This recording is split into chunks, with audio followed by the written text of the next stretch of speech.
They taught you to worship the crowd.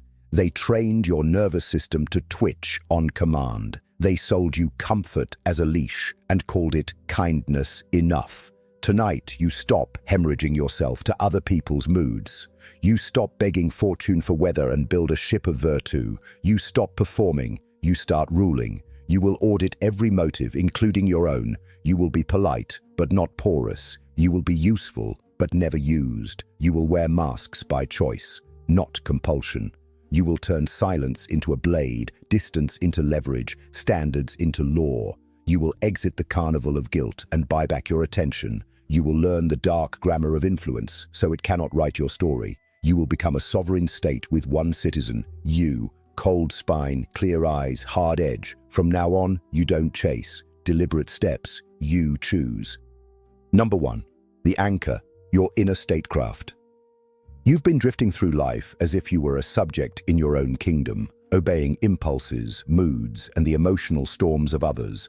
But that ends now because the first law of never losing yourself again is reclaiming the throne inside your skull, where every decision and every reaction is forged. You are about to build an inner state, a cold dominion governed not by how you feel, but by what you decide. And this is where Machiavelli's core insight sharpens into relevance. Stability isn't given, it's engineered. And the ruler who fears losing his territory must first discipline the territory within. So listen closely. You are no longer allowed to be a democracy of insecurities. You are a single, decisive authority, and every doubt, every fear, every external influence must now present itself before your judgment rather than hijack your actions, because emotional chaos is how people lose themselves, and inner statecraft is how they get rebuilt. You must start negotiating with yourself like a ruler with ministers. You identify what is loyal, what is treacherous, what is useful, what is noise, and you silence the noise without apology because that is what stability demands. And stability is the only soil on which true power can stand. So every morning you will review your borders. Who influenced you yesterday? Who drained you? Who earned a place inside your mental gates? You will observe your impulses as if you were observing prisoners.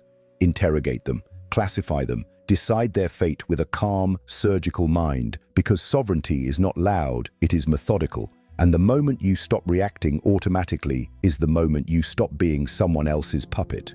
Your emotions can speak, but they no longer command. Your fears can whisper, but they no longer steer. And your past can echo, but it no longer dictates because you are establishing law. And the first law is simple. Nothing enters your mind without your permission. Comment, "I am my own sovereign," if you feel the weight of that truth settling into your bones. Number 2. Masks without surrender. The world told you masks are dishonest, but that's a lie forged by people who fear anyone who learns to wield perception instead of being enslaved by it. Because every powerful figure in history, from princes to strategists to the cold operators of modern life, understood a truth you're only now beginning to grasp. Authenticity is your core, not your costume, and the costume is a weapon you deploy with precision, not a cage you get trapped inside, so hear me clearly. You will wear masks, but you will never lose yourself beneath them again. You will choose your presentation the way a general chooses armor. Not to impress the crowd, but to survive the battlefield and bend it to your intentions, because people judge faster than they think, attack quicker than they question, and manipulate long before they admit what they're doing. And if you walk through the world unarmored, expecting your true self to be enough, you'll be dismantled by those who know exactly how to exploit the soft parts you keep proudly exposed, so you will learn to calibrate your expression, your gaze, your energy, your silence, your apparent softness or strength. Not to deceive, but to navigate strategically, because Machiavelli knew that a ruler must appear virtuous while holding the capacity for ruthless clarity within. And dark psychology reminds you that humans react more to signals than substance. So you will use signals with intent, never for validation. And here's the key. The mask is only dangerous when you forget it's a mask.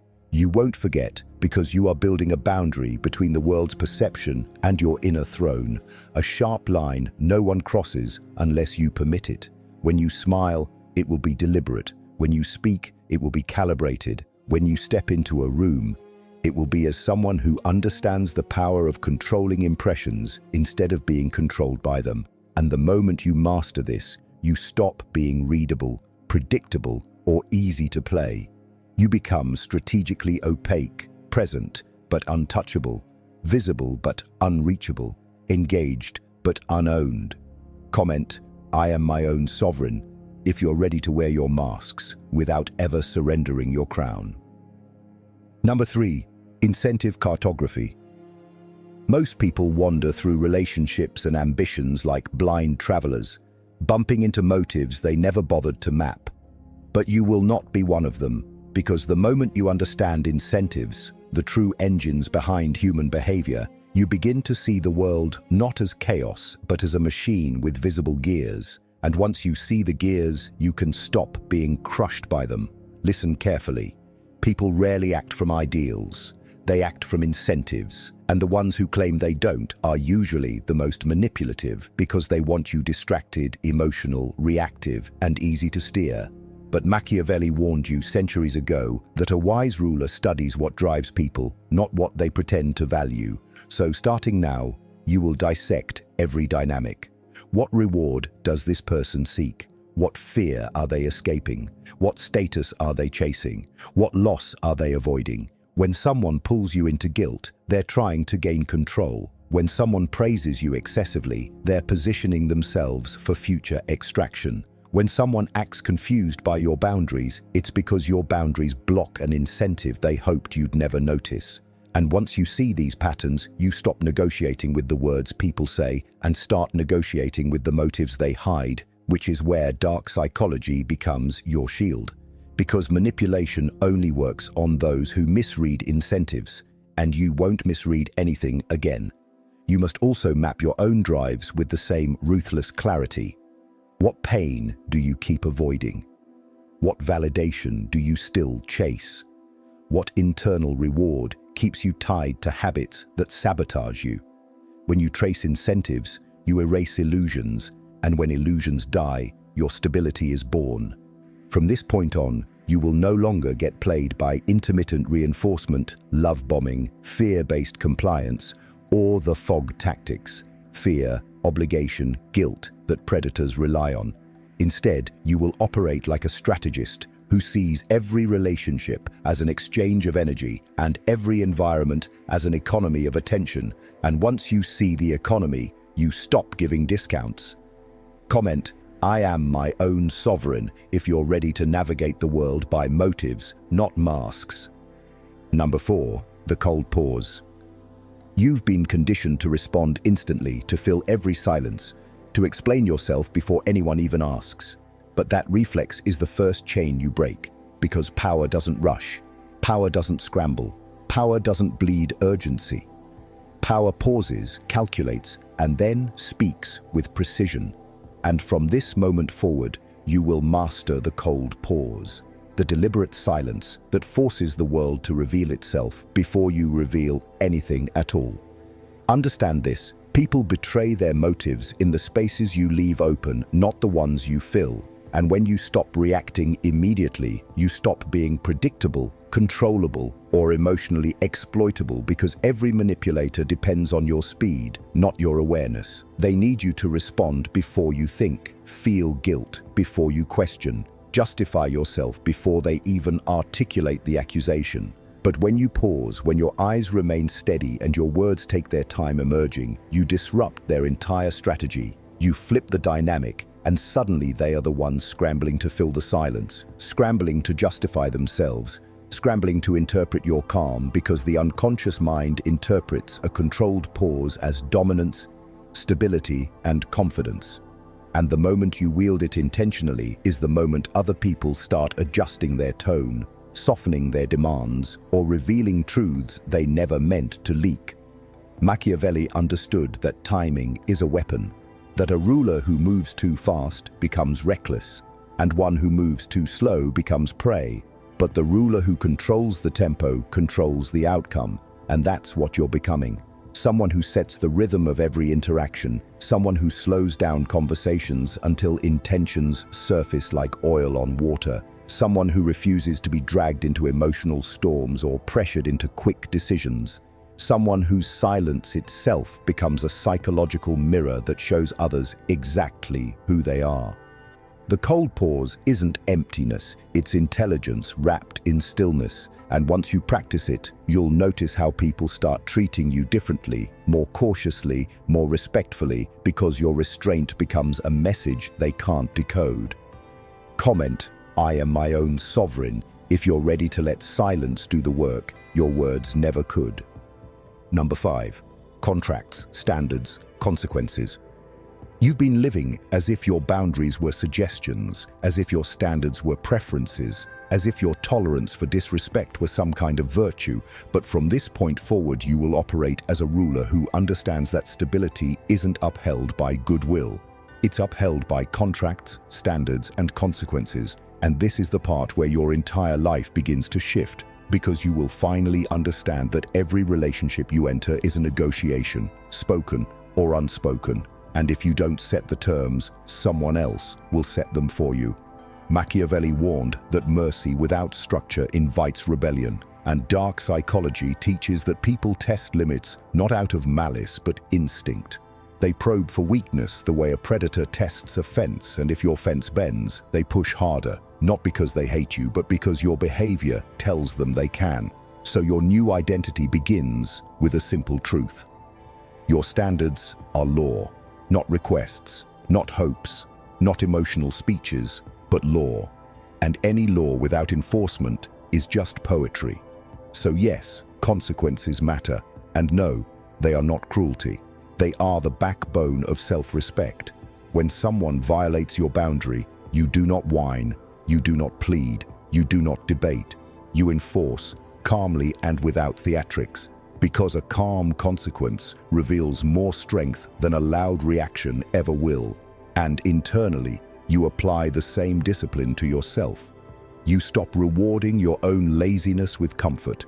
You stop negotiating with habits that drain you. You stop allowing your weaker impulses to run the palace you are trying to build. Because if a ruler cannot control himself, he cannot control anything. From this moment on, every expectation you have toward others, toward yourself, comes with clarity, with decisiveness, with the quiet promise that standards mean something when you speak them. And if someone calls you harsh, smile inside, because what they really mean is they can no longer manipulate you. Comment, "I am my own sovereign," if you're ready to enforce the laws of your own kingdom. Number 6. Ordeal alchemy. You've been taught to fear discomfort as if it were a threat, but discomfort is the crucible where every unbreakable person is forged. And if you want a stability no one can steal, you must become someone who doesn't collapse under pressure but grows sharper because of it. Hear this clearly. The version of you that avoids pain is the version the world can manipulate, because whoever controls your comfort controls your choices. But the moment you train yourself to function in discomfort, calmly, deliberately, you become someone nobody can corner, guilt, or intimidate. And this is where you begin practicing ordeal alchemy, the ancient principle that suffering willingly chosen transforms you far more than suffering accidentally endured. Machiavelli believed a ruler must embrace hardship to stay strong, and dark psychology confirms it. People exploit the soft, but they back down from the resilient, and resilience is built, not inherited. So starting now, you will cultivate controlled adversity the way warriors train with weighted weapons. Cold showers, not for trend, but for tension tolerance. Disciplined routines, not for aesthetics, but for psychological dominance. Early wake-ups, not for productivity bragging, but to master your animal mind before the world touches you. And you will implement voluntary micro-discomforts. Silence when you crave distraction, discipline when you crave indulgence, solitude when you crave validation, because each act rewires your nervous system to obey you, not the world. You will learn to sit with cravings, sit with boredom, sit with fear, not as a victim, but as an observer, dissecting your own impulses with surgical detachment. And the more you endure intentionally, the less anything external can destabilize you. People who have not trained their mind crumble under small pressures, But those who practice ordeal alchemy carry an internal stillness that feels almost supernatural to everyone else. This is the stability they cannot understand, cannot imitate, cannot break. You will walk into stress with slow breathing and steady eyes, knowing that everything hard you face becomes an investment in your future composure. Comment: I am my own sovereign. If you're ready to alchemize your struggles into strength no one can take from you. Number 7. The court you keep. Every kingdom rises or rots depending on the court that surrounds its ruler, and your life is no different because the people you keep close either sharpen your edge or dull your throne, and a Machiavellian truth you must swallow now is this: most people are not neutral. They either elevate your stability or drain it, and pretending otherwise is how rulers collapse from the inside. So from this moment forward, you'll look at every person in your orbit with the unflinching eye of a strategist, not a sentimentalist, asking the questions you've avoided. Who speaks to your potential and who speaks to your insecurities? Who brings clarity and who brings chaos? Who strengthens your discipline and who feeds your weakness? Dark psychology teaches that envy hides behind smiles, neediness hides behind loyalty, and manipulation hides behind flattery. So you will study behaviors rather than words, patterns rather than promises, and energy rather than excuses. The one who always needs a favor is not helpless, they're testing your boundaries. The one who gossips about everyone else will eventually gossip about you. The one who gets irritated when you improve is not your friend, they're your silent saboteur, and the one who shames your growth is terrified of being left behind. So prune without apology, because a king who fears removing toxic advisors soon becomes their puppet, and your inner stability demands that you elevate your standards for companionship just as fiercely as you elevate your standards for yourself. You will replace emotional parasites with allies who challenge you, not coddle you, allies who tell you the truth even when it stings. Allies who operate on respect, not entitlement, because true strength doesn't come from isolation. It comes from surrounding yourself with people who don't need to be managed emotionally. You'll build a court of disciplined, self-respecting individuals who don't feed on drama, and your presence will sharpen them as theirs sharpens you. This is how kingdoms thrive, through selective alignment, not accidental proximity. And if someone accuses you of being cold for protecting your peace, let them talk, because what they really mean is you've become harder for them to exploit. Comment: I am my own sovereign, if you're ready to curate a court worthy of your throne. Number 8. Reputation, myth, and memory. Your reputation is not who you are, it's the shadow you cast on the walls of other people's minds. And if you're wise, you'll learn to shape that shadow with the same precision a sculptor uses to carve stone, because reputation is leverage, myth is armor, and memory is a weapon that works long after you leave the room. Machiavelli understood that a ruler need not be loved or even fully understood. He only needs to be perceived in a way that protects his power. And you must adopt the same principle in your life, because when people cannot predict you, they cannot control you, and when they cannot fully read you, they begin to respect you in ways they cannot articulate. So you will craft a presence that is deliberate, not accidental, speak less but mean every word, reveal little but act decisively. Keep your inner world private, but let your discipline and composure speak publicly, because humans remember impressions, not details. And when you control the impression, you control the story that spreads behind your back. Dark psychology teaches that ambiguity itself is power. People fear what they cannot label, admire what they cannot fully dissect, and mythologize what they cannot decode. So become someone slightly out of reach, someone who doesn't overshare, someone who isn't available to every conversation, someone whose name carries a quiet gravity because it's not diluted by constant exposure. And understand this, you don't need to fabricate anything, you just need to stop explaining everything, because explanations invite judgment while silence invites imagination, and imagination builds legends faster than truth ever could. Your job is to create consistency in your actions and mystery in your motives, because consistency earns trust and mystery earns respect, and the combination forms an identity that feels solid, sovereign, and unshakable. When you walk away from a room, let people wonder how you stay so composed, how you stay so focused, how you stay so untouched by pettiness, and let that question do more for your influence than any speech could. This is how rulers build myth, not through theatrics, but through restraint, discipline, and selective revelation. Your reputation becomes a fortress, your myth becomes a cloak, and your memory becomes a blade, silent, sharp, and unforgettable. Number 9. Systems over mood. You've lived most of your life enslaved to your moods, high when things go right, defeated when things go wrong, disciplined only when motivated, drifting when tired or irritated or overwhelmed. But that era ends right here, because the difference between someone who loses themselves and someone who becomes unshakable is simple. The unshakable rely on systems, not feelings, and you are about to build a system so sharp, so intentional, so brutally honest that your moods will become irrelevant shadows instead of dictators. Understand this.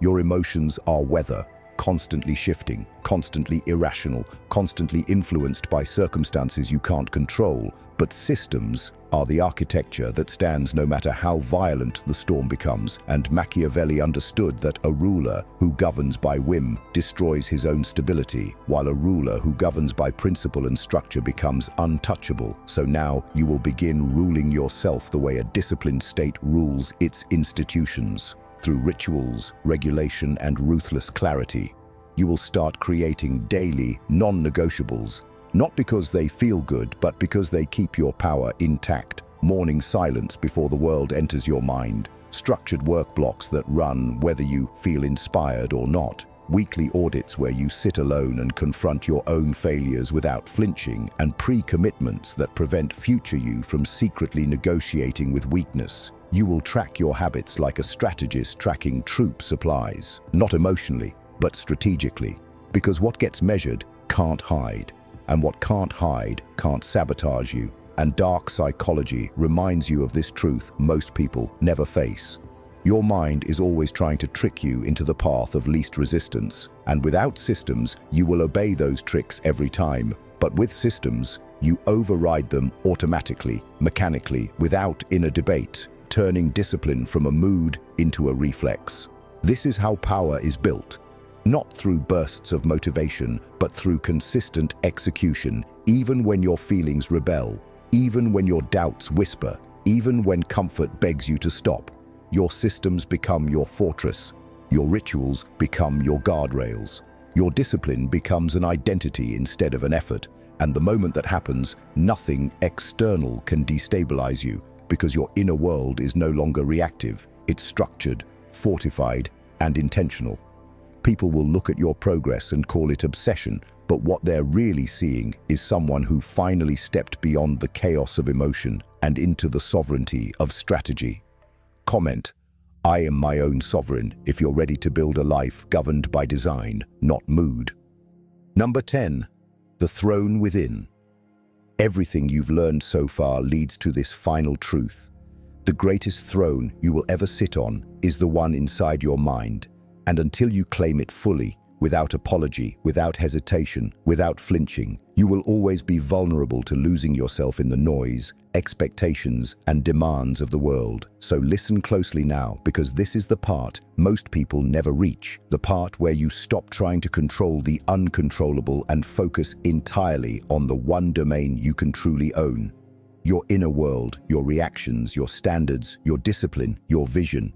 Machiavelli taught that fortune controls half of life, but the other half belongs to virtù, your intentional force of character, meaning you cannot stop chaos from coming, but you can ensure that chaos never dethrones you again. And dark psychology adds a deeper layer.